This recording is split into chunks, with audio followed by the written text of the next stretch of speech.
Rrëfimi tronditës i Luizit. Kam tentuar t'i jap fund jetës. Në një bisedë prekse me Stenaldon, Luiz Eli ka hapur zemrën dhe ka treguar një nga periudhat më të errta të jetës së tij. Me sinqeritet të rrallë, ai rrëfeu se një vit para se të bëhej baba, kishte humbur pothuajse çdo shpresë për të ardhmen.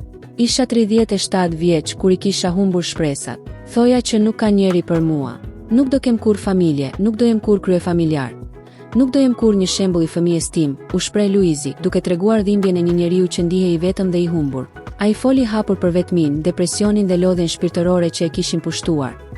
Deri në atë pikë sa kishte menduar edhe për t'i dhënë fund jetës. Kam tentuar edhe budallallëqe, kam tentuar t'i jap fund jetës. Është rënd, tha ai, me një ndershmëri që preku mira shikues. Por rrëfimi I tij nuk është vetëm histori dhimbjeje, është edhe histori force.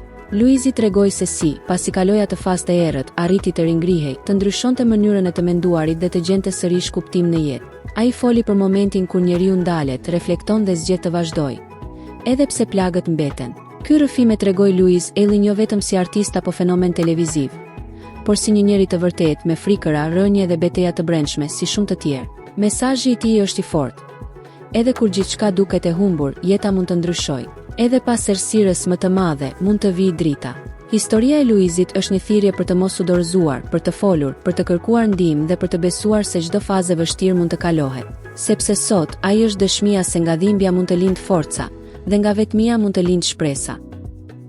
Faleminderit që qëndruat me ne deri në fund të videos. Mendimi juaj ka rëndësi, ndaj na tregoni në komente çfarë mendoni për këtë situatë dhe kush sipas jush po thotë të vërtetën.